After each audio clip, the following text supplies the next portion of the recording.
¿Qué tal, señores? Bienvenidos a Espacio Abierto. Hoy ponemos el foco en un proyecto que viene desarrollándose en Castilla y León desde la década de los 80-90 y que a lo largo de su historia ha permitido la rehabilitación de cientos de personas que han caído en distintas adicciones. Asentado en varias provincias de la comunidad, Proyecto Hombre ha tejido una red transversal de atención donde la dignidad de las personas se coloca incuestionablemente en el centro. Proyecto Hombre recibirá de manos del presidente de la Junta el Premio Castilla y León de los Valores Sociales y Humanos el próximo 21 de abril. Sobre Proyecto Hombre tiene más datos Leticia Sánchez.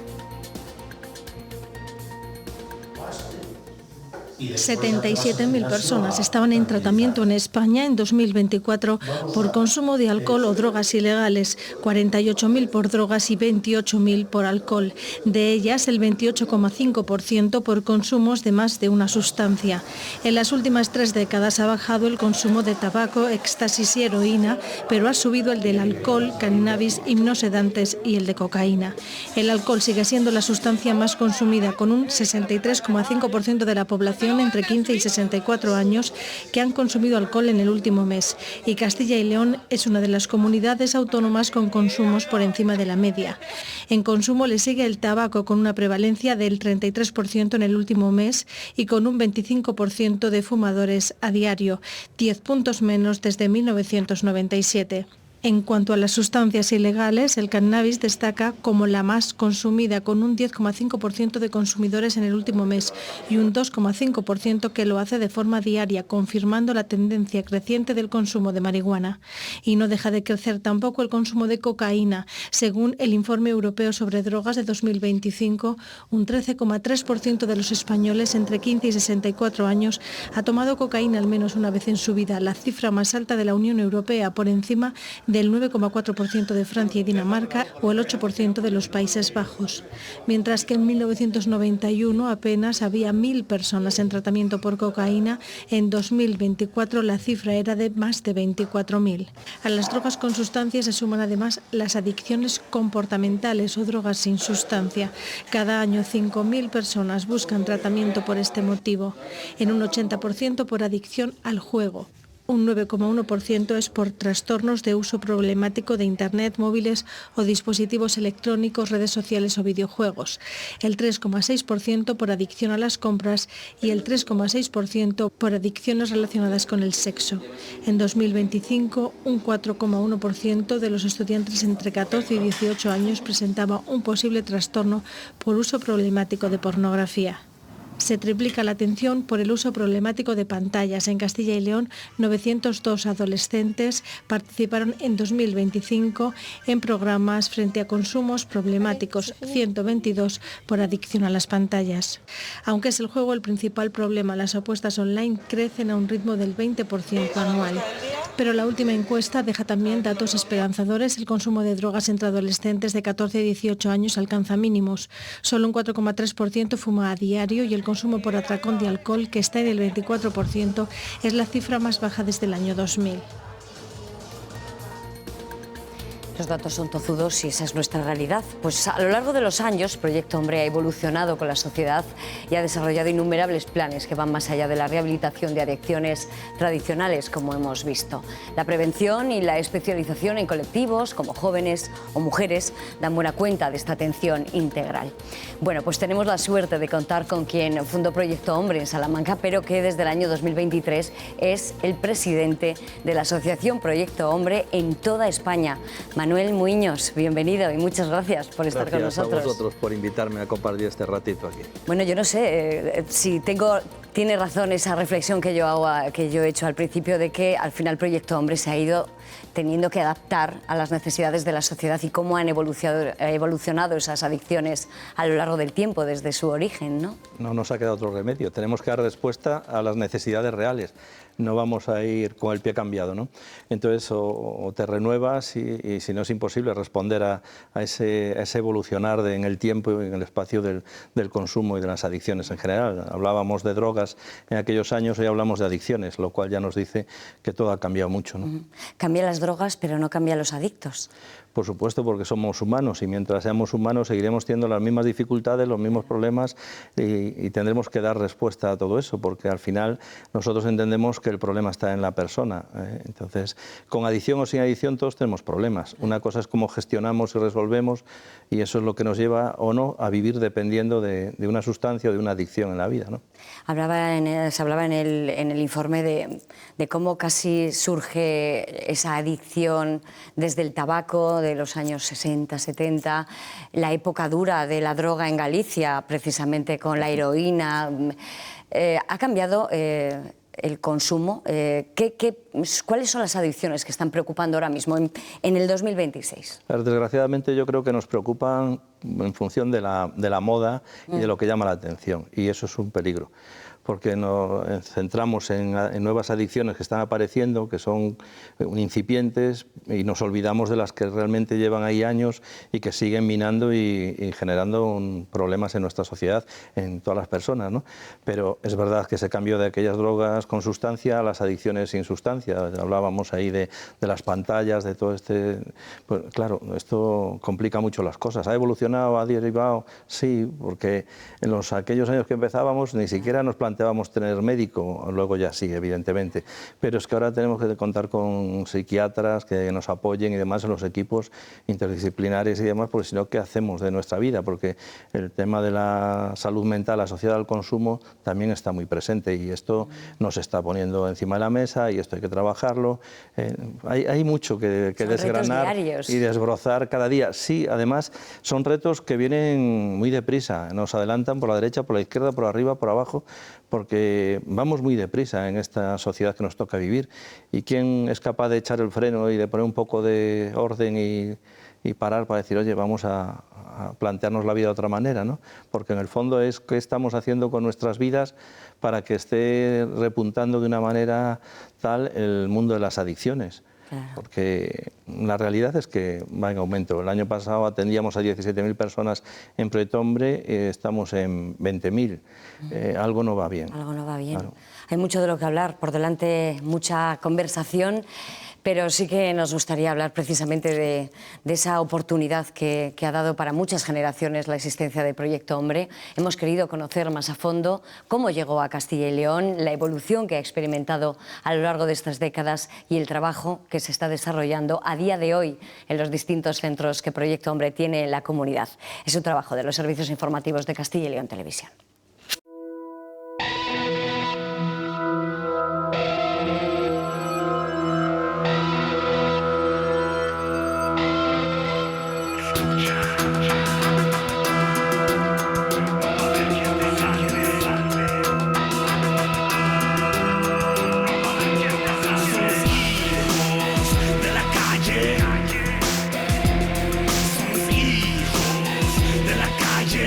La iglesia se inauguró en 1980. Yo llegué aquí a finales del 77 y a partir de ahí empezó el tema de la heroína, la peste o la epidemia de la heroína en todo el mundo y en España de una forma especial. En Ponferrada, en Fabero, en Bembibre. Entonces empezamos a detectar toda esta problemática. Entonces empezamos a indagar, fuimos a Valladolid, aún había también un servicio de atención a heroinómanos, allí nos enteramos. Esa experiencia que tenía la trasladamos aquí, pero fue un fracaso. Y entonces ya nos enteramos de que existía Proyecto Uomo, en Italia. Entonces tuvimos que ir a Italia, a Roma, a prepararnos. Fue una tarea, iba a decir apasionante, pero muy ardua, muy dura. Cuando llegamos de Roma, a la vuelta, en febrero por ahí de 1985, resulta que habían cambiado un poco el pensamiento y veían en la diócesis, se veían muchas dificultades para poder organizar y proponer y promover toda la estructura y todo el sistema de Proyecto Hombre. ¿Por qué? Porque les asustaba, principalmente. Pensaban que era un programa que superaba las capacidades de la diócesis. Entonces yo fui a hablar con el obispo y el obispo me dijo, bueno, ¿estás empeñado en abrir Proyecto Hombre? Así un poco molesto. Digo, pues sí, evidentemente. Al final digo, bueno, pues al Proyecto Hombre. Y así.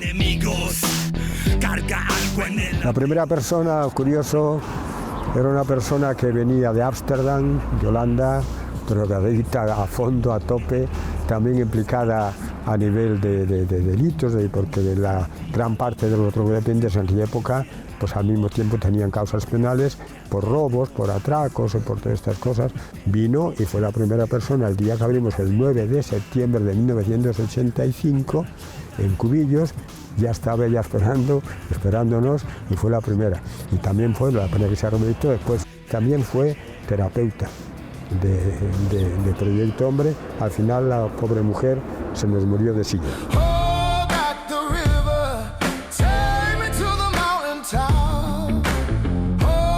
Con 16 años, pues eso, empezamos, yo veraneaba en un pueblo y en las fiestas de los pueblos, pues tonteando con el alcohol y comenzó así. Y eso va increciendo a medida que pasa el tiempo y vas generando tolerancia con arreglo a ciertas sustancias, primero al alcohol y luego pues al hachís, luego pues vas en escala. Llega un momento que las relaciones personales y las relaciones sociales y las relaciones de familia se deterioran hasta tal punto que te vas aislando y te vas quedando solo. Incluso la gente más cercana, tus hijos, tu pareja,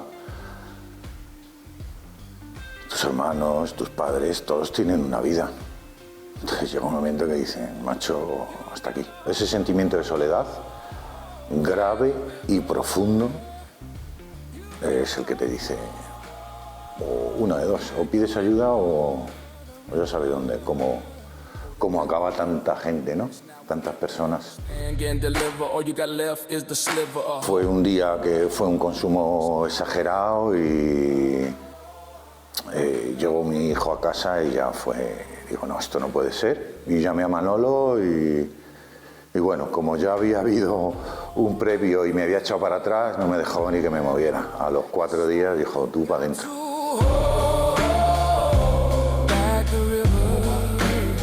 Trabajamos desde un modelo biopsicosocial que lo que hace es fortalecer en todas sus áreas este campo, ¿no? En cuanto a lo bio, ¿no? La salud, los hábitos, la alimentación, la higiene, lo básico, empezar desde abajo muchas veces, ¿no? Sobre todo en personas que vienen de mucho tiempo en consumo más desestructurados. La parte toda la parte psicológica, el desarrollo de habilidades emocionales, la tolerancia a la frustración, el afrontar miedos, el manejar las emociones de una manera adecuada, esa gestión, el trabajo de autoestima, el afrontar relaciones conflictivas también a veces con la familia, con el entorno, y luego toda la parte social, ¿no? En el entorno laboral, con la familia, con los amigos, muchas veces cambiar de contexto, de forma de relacionarse, ¿no? Porque igual el contexto en el que se relacionaba no era el adecuado. En adultos hablamos de la tendencia tradicional, que es el consumo de cocaína y el consumo de alcohol. Esos son nuestros motivos principales de demanda en tratamiento de adultos, tanto en ambulatorio como en residencial. Hay otro tipo de sustancias, cannabis, pero sobre todo la cocaína y el alcohol y muchas veces ese uso combinado.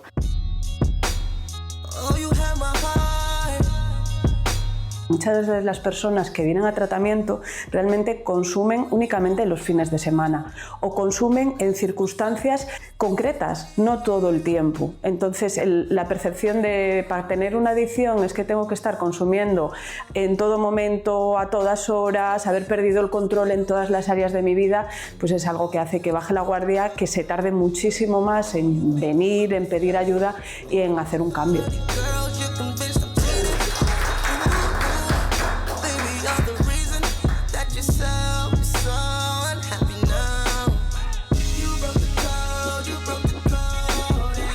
Sí, el perfil ha cambiado mucho, o sea, si nos retrotraemos a los 70, a los 80, que era un perfil de personas que estaba muy vinculado al consumo de heroína, a la marginación, a la enfermedad, a la delincuencia, etcétera, pues todo eso ha evolucionado hacia un perfil de consumidor muy normalizado, en un entorno de alta tolerancia social, con una posibilidad de acceder a las drogas muy facilitada en general.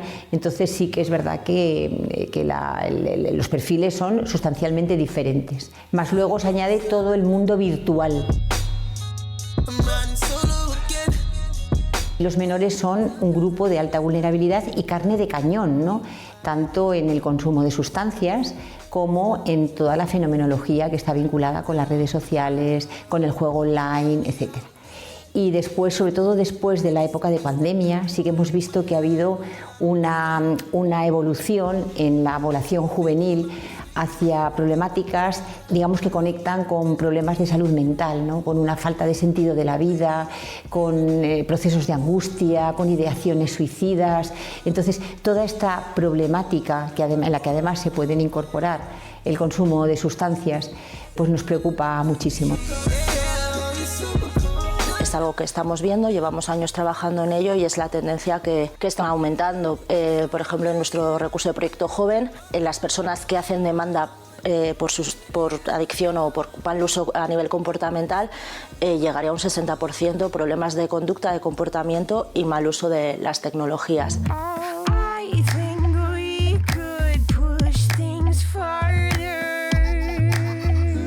Hablamos del 60 al 70%, ¿no?, de las personas que inician tratamiento y lo terminan, pero es verdad que a veces la recaída forma parte del proceso terapéutico. No son procesos lineales, sino que hay altos y bajos en la motivación, en el estado de ánimo, en el deseo de consumo. Sucede que el estar vinculado a un programa y el tiempo pues va haciendo que esos altibajos vayan suavizándose. Dejar una adicción no es cuestión de un día para otro, no es algo que sea sencillo, aunque todos los días vemos a personas que lo consiguen. Entonces, al final es un trabajo personal, es constancia, hay muchas dificultades por el camino, pero bueno, luego cuando van viendo los progresos y los cambios, pues es muy satisfactorio también.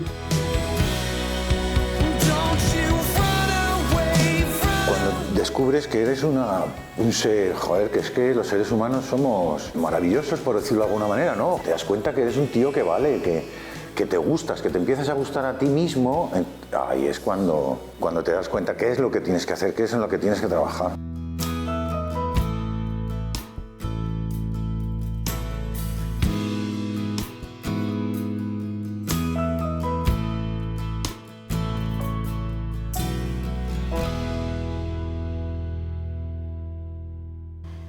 Manuel, la verdad es que el trabajo es ingente. No sé si tenemos demasiado estereotipados a los perfiles de adictos. ¿Ha cambiado? Teníamos pensado que era un chaval joven, en familias desestructuradas, con poco proyecto de vida. Esto ya no es así. No, no es así. Se ha normalizado y se ha extendido el consumo, ¿no? Ya no entiende de códigos postales ni de códigos de ningún tipo. Entonces, el perfil ya no podemos poner esa imagen del consumidor, de la jeringuilla, del tirado, del desestructurado de calle socialmente, no, no. Hoy tenemos de traje y corbata y de todas las edades, que a mí me molesta bastante que siempre pongamos el foco en jóvenes y adolescentes. A ver, si lo ponemos en jóvenes y adolescentes tenemos que ver nuestra parte también en esta historia. Que los que no somos tan jóvenes ni tan adolescentes hemos pasado por ahí, hemos educado o no educado, hemos educado inadecuadamente, algo no hemos hecho bien nosotros. Entonces vamos a repartir aquí las responsabilidades entre todos.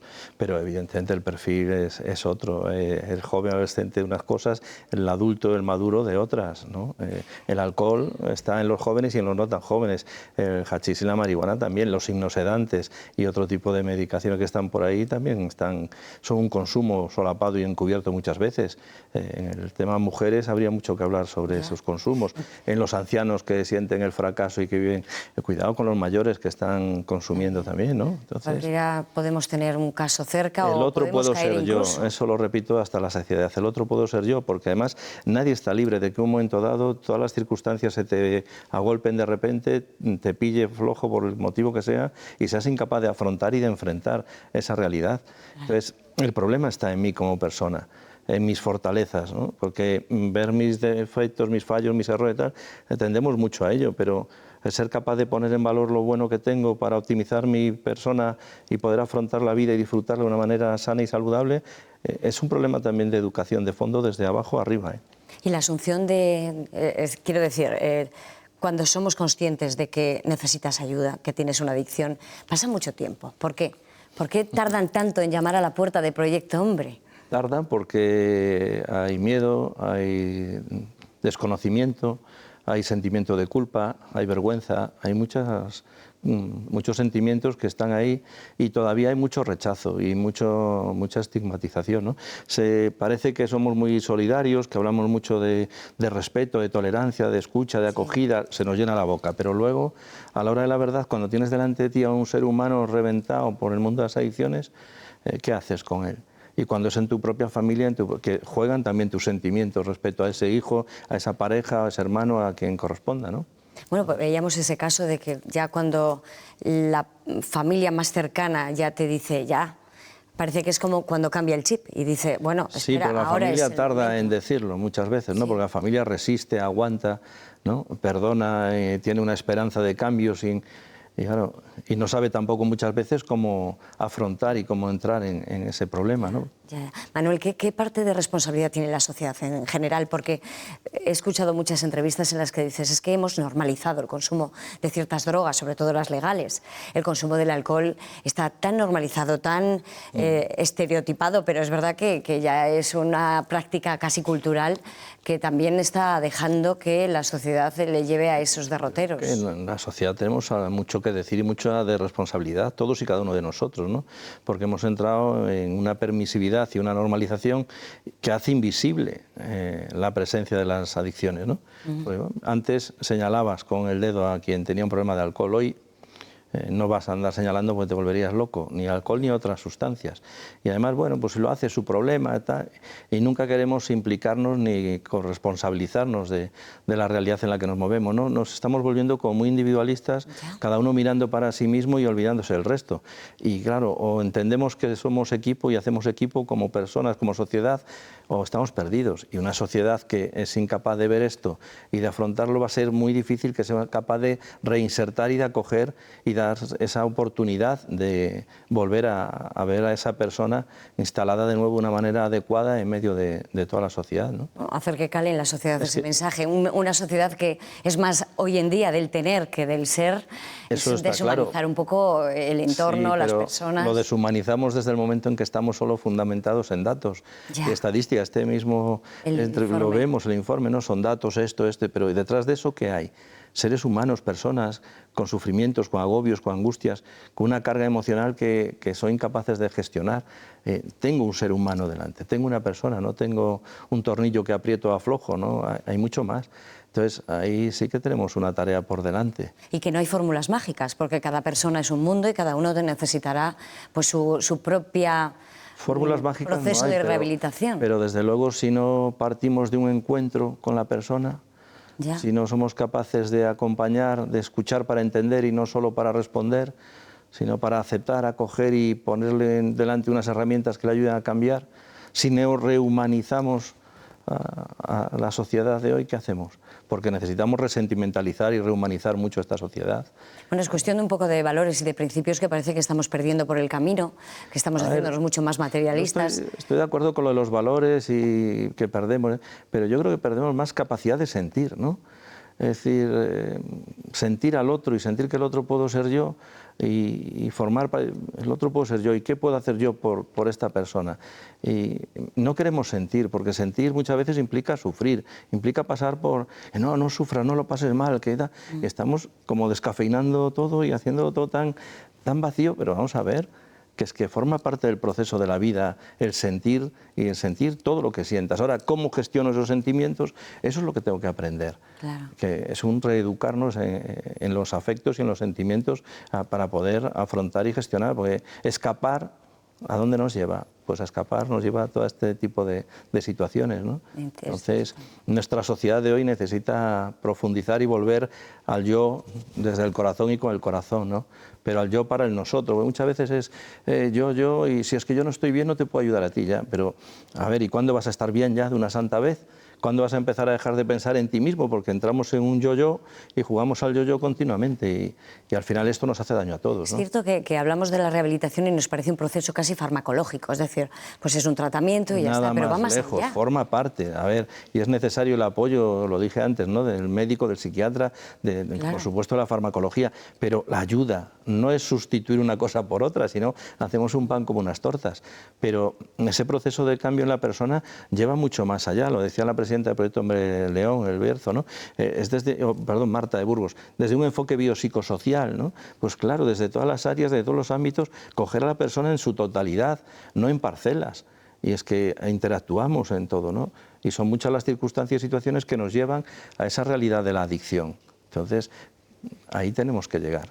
Pero delante hay una persona, no hay un número, hay un ser humano, no hay una estadística, no hay un dato, que muy bien por todos los datos, pero o humanizamos esto o estamos perdidos.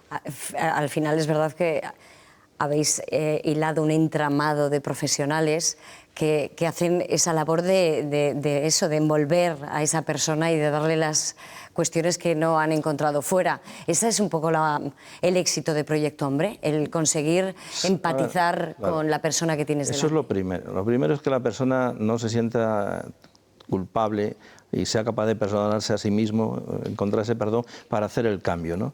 Y no sentirse ya tan fracasado y fracasado para siempre, ¿no?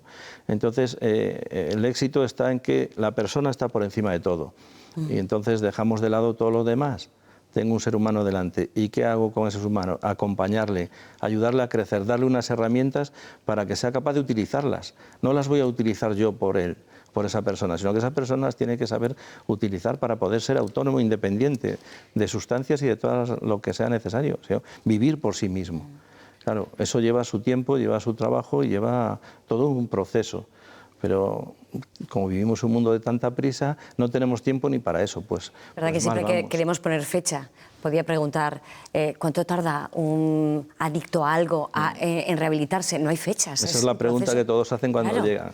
Pues depende de lo que depende de lo que te impliques, de lo que te mojes en el proceso y desde lo que estés dispuesto a profundizar en ti mismo para conocerte y para desbrozar de tu interior todo aquello que te está estorbando y que te está llevando a tomar decisiones inadecuadas totales en tu vida, ¿no? Manuel, caer en una adicción es un problema psicológico, es decir, hay un perfil, porque estás hablando de que hay, un adicto puede tener 20 años, 30, 70, es decir, pero hay algo... Tendríamos mucho que discutir y todos tendremos nuestras visiones de la jugada. Pero son todo temas psicológicos, es decir, baja autoestima, no sé qué les lleva a caer en una adicción. Estamos hablando de carencias y dificultades para afrontar y enfrentar la vida. A veces, pues claro que está la baja autoestima, está la baja tolerancia a la frustración, que últimamente lo vemos sobre todo en los más jóvenes, ¿no? Pero vemos esas soledades, esos miedos, esas incertidumbres, esa desconfianza en sí mismo. Hay muchas realidades que en la persona confluyen, en un momento dado se juntan. Si a eso le añades factores externos, que pueden ser situaciones económicas, situaciones laborales, en el propio entorno familiar, el no sentirte entendido, acogido, comprendido y demás, pues ¿qué hacemos? Pues yo tiro por donde me siento cómodo, porque dejo de sentir. Cuando consumo, desconecto del mundo, entonces es un momento. Luego, claro, viene la vuelta a la realidad. Y entonces resulta que no solo está ahí, sino que estoy más allá. El agua va subiendo y cuando me quiero dar cuenta es como una resaca en las playas de Galicia, ¿no? Que te absorbe para adentro. Pues un poco por ahí. En todo caso sí que preocupa la parte de los jóvenes. Es verdad que todos hemos pasado por esa etapa y parece que éramos muy influenciables, el entorno nos afectaba, queríamos comportarnos por imitación para sentirnos parte de un grupo. ¿Eso sigue ocurriendo? Pues claro, porque todos los jóvenes siguen siendo jóvenes y no hay que ser tan catastrofistas ni ponerlo tan negativo. Hay jóvenes que funcionan estupendamente, gente que lleva una vida sana, saludable y es feliz, pero no hace ruido, entonces pasan desapercibidos. Claro, esta es la jugada, que los que hacen ruido son los que están en una actuación disruptiva de la sociedad. ¿Y qué hacemos con ellos? ¿Los gaseamos? ¿Los quitamos en medio? Claro que no. Pues yo creo que hay gente que estaría dispuesta a quitarse de medio. El problema, pero claro, los problemas hay que afrontarlos, es así. Claro, pero es que no es quitarte el problema, es que con el problema va la persona. Entonces tenemos que ver qué hacemos con estas personas y volvemos a lo de antes y qué parte tengo yo en que esto esté así, ¿no? Ya. Tenemos, yo no sé si habéis tirado de, pues eso, influencer, actores, deportistas, para inculcar en las personas que están allí otros valores. Es decir, ahora parece que es las modas que decía. Hay moda de algunos actores que dicen que vida sana, el alcohol, el tabaco fuera de su vida. No sé si esto es Para ciertas campañas y demás está muy bien eso, pero para el día a día... Pero es marketing solo. Claro, detrás de eso, ¿y quién se puede llegar a ser esa persona? Tú eres tú y tienes que ser tú mismo como persona y sentirte pleno contigo mismo, ¿no? No depender también, pues si no al final le estás poniendo otros modelos a imitar, y que no hay nada que imitar. Hay que vivir desde el sentir y sentir desde el compartir con el otro, ¿no? Esta inercia de la espiritualidad que desgraciadamente también ha llegado por una cantante, por Rosalía, ¿nos puede venir bien en esa recuperación de los valores que decíamos antes, esa empatía con el de al lado? Yo creo que la parte esa espiritual y humana es fundamental, no la podemos perder. Lo que pasa es que muchas veces confundimos lo espiritual con lo religioso y entonces preparamos un lío que para qué. Entonces, ¿Es el caso este, sí? No lo sé, no me he preocupado, la verdad sea dicha, no he entrado en detalles en esa realidad, pero sí que la persona necesita trascenderse a sí misma y necesita el encuentro, y ese encuentro, la vida es encuentro. Entonces tú cuando estás en el mundo de las adicciones es todo lo contrario, te aíslas totalmente, vamos, hasta de ti mismo. Entonces romper con eso, y vivimos una sociedad que nos cuesta mucho. Que parece que estamos conectados a nivel global y no sé cuántas cosas más, pero es muy superficial. O sea, al mirarnos a los ojos y decir qué te pasa, que te veo triste, que estás... Sí, no la pregunta retórica, ¿qué tal? Bien, no me digas más. Claro, pues claro. No vaya a ser que me digas que mal y tenga yo que complicarme la vida y implicarme en tu realidad. Bueno, lo solucionamos todo, además tómate esto, tómate lo otro, que te va a venir bien. Esto lo vemos muchas veces, ¿eh? Yo lo pongo siempre de ejemplo en los tanatorios. Nada, tómate esto, que lo estás pasando mal. Vamos a ver, ¿cómo no lo va a pasar mal si ha muerto su pareja o su hijo o su padre? Pues tendrá que llorarlo, tendrá que subirlo, lo que necesita es un hombro, no una pastillita. Ya. Porque cuando se pasa el efecto de la pastilla, la persona esa no ha vuelto. ¿Y qué hago? ¿A qué me agarro? Claro, que nos estamos desconectando, aunque parezca mentira. Y vosotros, el Proyecto Hombre, lo que intentáis precisamente es conectar. ¿Qué relación hay entre lo que es el trabajo de Proyecto Hombre dentro respecto a lo que después trasciende fuera? Es decir, ¿tenéis esa visibilidad? Todo, claro, vamos a ver. Lo que las personas hacen en los programas terapéuticos, bien sean ambulatorios, bien sean residenciales, es llevar allí la vivencia de la calle. Es decir, aprender a vivir y a convivir consigo mismo y con los demás. Sabiendo trabajar en equipo, sabiendo acatar las órdenes, sabiendo dirigir, le ayudas a que sepa relacionarse en todos los ámbitos. Que antes preguntabas por el éxito y luego nos fuimos, de Proyecto Hombre también radica ahí, en que desde principio a fin se le acompaña. No es decir, tú haces un programa terapéutico, terminas y te vas. No, es que el programa terapéutico incluye que la fase final de reinserción también la tienes que hacer. Y lo primero, el ocio y el tiempo libre, de una manera sana y saludable, adecuada. Organízate, porque el diablo cuando no tiene que hacer, con el rabo mata moscas, ¿no? Entonces, claro, muchas veces se consume en ese aburrimiento, en esa... Vamos a ver, ¿cómo llenas tu vida? El tiempo no es para matarlo, es para vivirlo. ¿Cómo lo vives? ¿Te llena? Vamos a trabajarlo. Luego ya viene el tema de formación y el ámbito laboral, el empleo, las relaciones afectivas y familiares y la vivienda. Ya. Cuando todo esto funciona durante X tiempo, entonces tienes la alta terapéutica. Claro, si tú sales a la calle con todo esto atado y bien atado, es bastante difícil recaer. La recaída de la que hablaba Maripaz se da mucho más en el proceso, en la evolución del proceso. Pero cuando eres alta, el porcentaje de recaídas baja muchísimo, ¿no? ¿Y cómo se explica? Porque claro, en el perfil de un adicto, ya no hablo de lo que hablaremos después, que es de esas adicciones que no son con sustancias, pero la proliferación del consumo de cocaína en perfiles, como me comentaba antes, pues de ejecutivos, de directivos, de que parece que su vida puede estar llena, que lo tiene todo, que está en un estado económico estupendo. ¿Cómo es posible que se esté incrementando el consumo de cocaína y además en esos perfiles? Es que lo has dicho. Lo he dicho Parece. yo. Parece. Parece que está llena, pero hay un vacío que yo llamo vacío existencial y asistencial muy grande en el ser humano. El existencial por la falta de sentido, porque antes lo has dicho también, el tener, el poseer, el conseguir, el lograr, el alcanzar, el competir, hasta conmigo mismo compito. Entonces, al final, qué agotamiento, ¿no? Porque no hay tiempo. Y esa es la manera como de desconectar, ¿no? También, y de reforzarte para seguir en esa dinámica de ir a más. Pero, ¿por qué? ¿No? Entonces ese vacío existencial y de una falta de proyecto que te llene de verdad. Porque para qué trabajas y para quién trabajas y cómo trabajas. Y a veces somos muy de trabajo, trabajo, trabajo, pero también puede ser que esté escapando de mí mismo al final, ¿no? y la asistencial, es decir, ¿dónde tengo a alguien? ¿Dónde tengo a alguien a quien abrazar o que me abrace? Que me diga, me importas, te quiero, cuenta conmigo, aquí me tienes, lo siento, perdóname, o te has equivocado, pero no pasa nada, vamos a remediarlo. Y esa asistencial fracasamos. Estamos en una sociedad, ya sé que parezco muy profeta de calamidades, pero creo que tenemos que echar el freno y darle la vuelta, girar sobre todo el corazón. A mí me dicen muchas, Manolo, es que las cabezas están fatal.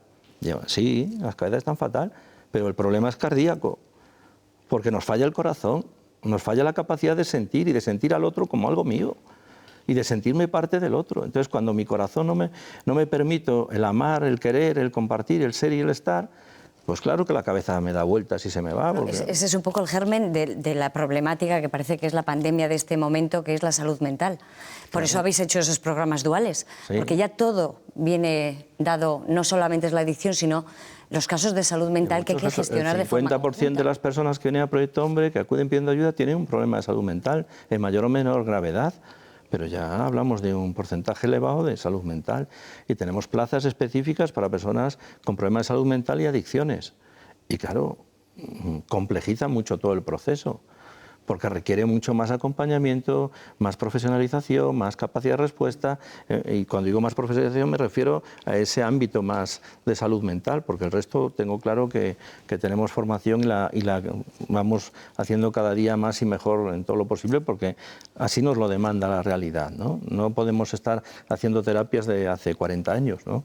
Hoy todo eso ha evolucionado y la respuesta también hay que darla. En todo caso, es verdad que la experiencia de tantos años os ha llevado a determinar cuáles son las causas. Es frustrante cuando llega alguien ya con esa adicción. Me imagino que la prevención es fundamental ahora mismo y habéis empezado a trabajar también la prevención, ¿no? No hemos empezado. Vamos, ya, la venimos trabajando desde 2000 hace, más o menos, ¿no? O antes. Proyecto Trabajo. Lo que pasa es que siempre se nos ha asociado a lo tradicional de la comunidad terapéutica y muchas veces a unos centros donde tenemos ahí a la gente cuidando ovejas. A ver, que no es esto, que es otra historia. Y Proyecto Hombre tiene el trabajo en prevención desde casi los orígenes y el trabajo con mujer también. O sea, lo que pasa es que no lo hemos puesto sobre la mesa ni lo hemos puesto en valor muchas veces, y ahí está el éxito del Proyecto Hombre, que hemos trabajado con lo que teníamos que trabajar, con la realidad, con la persona, causas, y ahí estáis, claro. Y desde ahí, y hoy en día, pues es verdad que todo esto ha cambiado y vamos a ser honestos, en la realidad de las adicciones sin sustancia, en el tema de la salud mental, hemos tenido que espabilar y apretar, suelo decir eso porque es que es terrible, ¿no?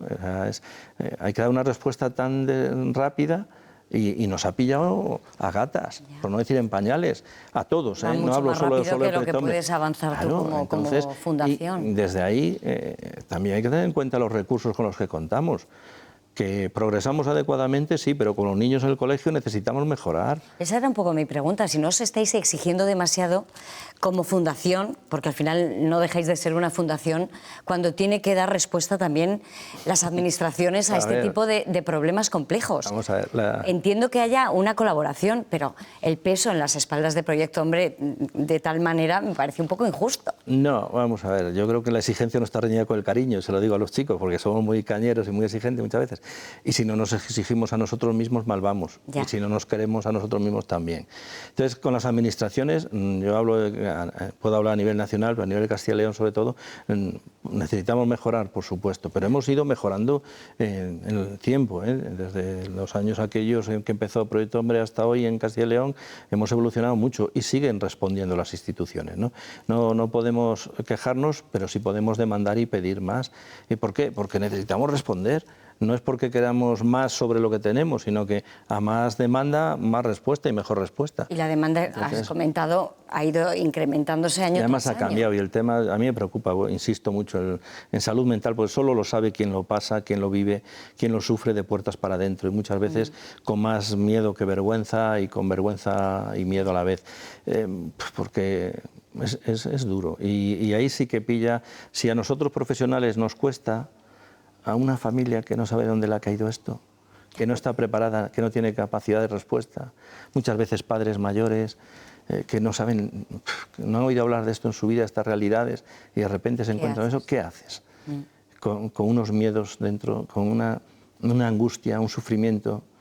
Eso hay que vivirlo y hay que verlo y hay que ayudar a aliviarlo, ¿no? O sea, también abordáis también ese aprendizaje o esa formación de la familia. Trabajamos completa. con la familia, no solo trabajamos con los chicos, con las personas que vienen, sino con su entorno familiar, porque es fundamental, para que también su familia sepa cómo responder, cómo tratar, cómo entender muchas veces. Y la salud mental, primero hay que entender, primero hay que tener conciencia del problema de salud mental.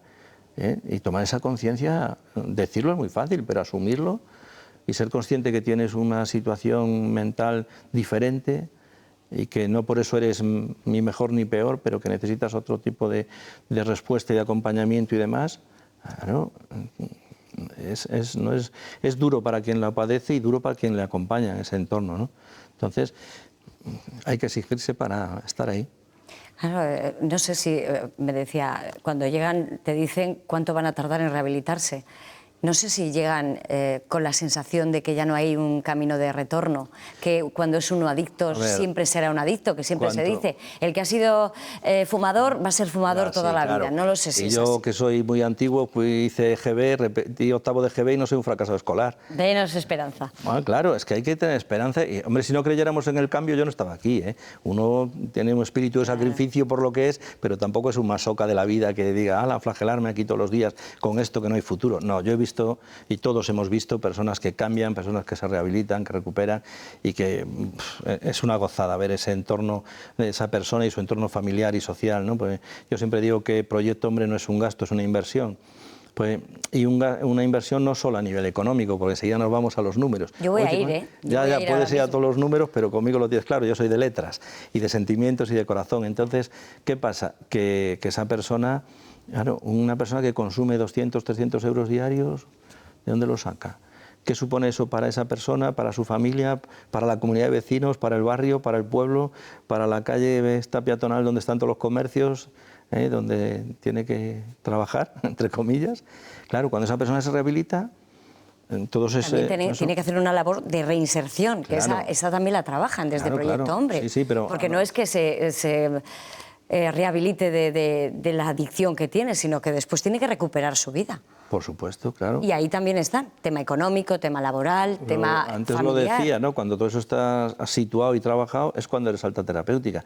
Pero esa persona, esa inversión viene dada no solo por lo económico, sino toda la paz, toda la tranquilidad, toda la calma de él mismo, de su familia la primera y de todos los demás. Porque una persona con problemas de adicciones da mucha guerra. Por no decir otra cosa que queda muy fea. Pero sí que da mucha guerra. Pero una vez que pues claro que no es un gasto, es una inversión. Es una inversión. Yo veo a padres que dicen, es que ahora dormimos tranquilos. Y solo haciendo el tratamiento, dice, sabemos dónde está y cómo está y que está bien. Sí, entonces, claro, todo eso es lo que puede resultar lo más gravoso. Y te encuentras personas en el día a día que se han rehabilitado, que ya no te acuerdas de quiénes son, y dices, oye, qué satisfacción. Yo estuve contigo, oye, que estuvimos en proyecto, oye, que eso sí. Pero en los sitios más variopintos, además, ¿eh? Bueno, seguro, seguro que se han quedado con esa cara grabada de la gente que le ha ayudado. Manuel, si me permites, vamos a irnos a publicidad unos instantes. Perfecto. Y seguimos hablando de Proyecto Hombre. Volvemos enseguida.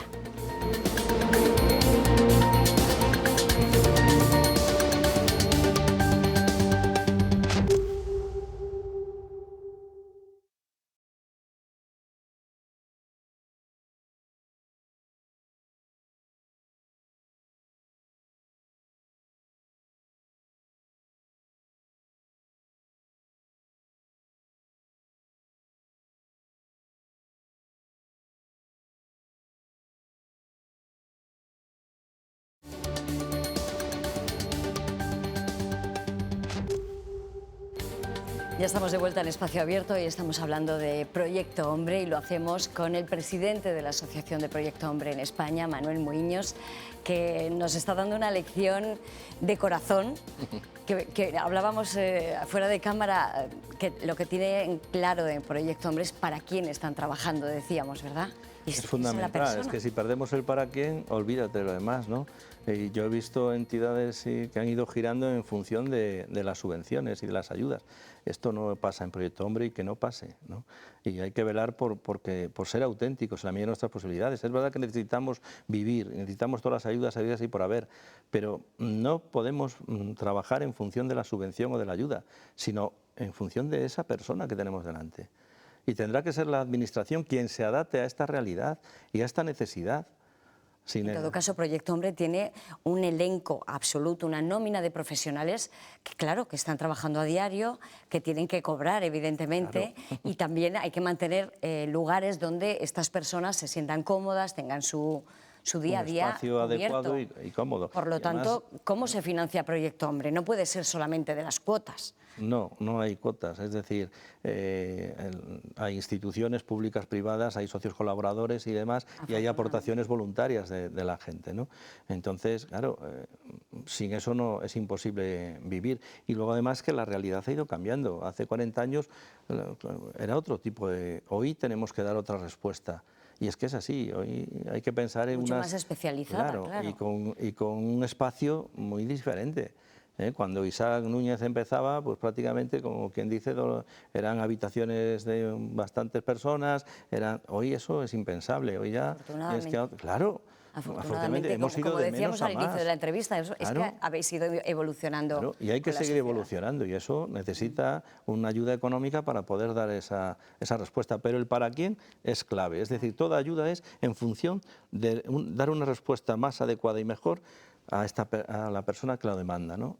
Y desde ahí, entonces... Manuel, nos hemos ido hasta la Universidad de Valladolid, hasta la Facultad de Periodismo, y hay algunos estudiantes que quieren hacerte alguna pregunta, así que vamos a escucharlos. ¿Cuánto tiempo lleva dejar una adicción?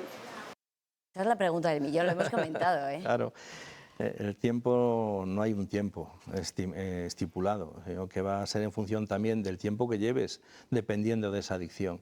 No es lo mismo ser un adicto consumidor de fin de semana, esporádico, que un adicto de día a día, de unas cantidades más importantes. No es lo mismo estar en una desestructuración familiar, social, que estar acogido y acompañado en otro proceso. Depende del tiempo del consumo, depende también mucho el tiempo de salir, y luego sobre todo de lo que yo me implique como persona con ese problema en el programa, en el proceso, que confíe en mí el primero, en los demás, y me deje acompañar en ese proceso de cambio. Hemos hablado mucho del adicto, pero no hemos ahondado demasiado en si ha habido una proliferación de más adictas en los últimos años, si están más o menos homogéneos los datos de adictos, hombres, mujeres, jóvenes. No sé si las mujeres hemos entrado también en esa dinámica de la adicción. Las mujeres en la dinámica de la adicción llevan de toda la vida. Y siempre también. Claro, otra cosa es que tengan la valentía de salir a flote y decir, me pasa esto. Porque claro, seguimos en una sociedad donde la mujer está muy estigmatizada, donde se le señala si es madre, si es esposa, si es no sé qué. Y claro, ¿quién es capaz de dar el paso al frente? Pues hay que darlo, pero la sociedad ahí sí que tenemos algo que decir y aportar. Y vamos a ver, ya está bien de poner etiquetas, ya está bien de señalar con el dedo, que vuelvo a lo mismo, ella, puedo ser yo. Ya. Y todos necesitamos de todos, ¿eh? Y todos unos antes, otros después, al final... Toda la razón, es cierto. Vamos con la segunda pregunta. ¿Hay personas más propensas que otras a caer en una adicción? Pues yo no sé si hay personas, pero hay situaciones y circunstancias que facilitan esa caída, ¿no? Porque no es lo mismo nacer en un sitio que nacer en otro, no es lo mismo, al final de cuentas todos tenemos los mismos valores o las mismas capacidades, pero no las mismas oportunidades, y entonces eso sí que condiciona mucho la situación de cada uno, ¿no? Bueno, vamos con la última pregunta. ¿Faltan campañas más agresivas para luchar contra las adicciones?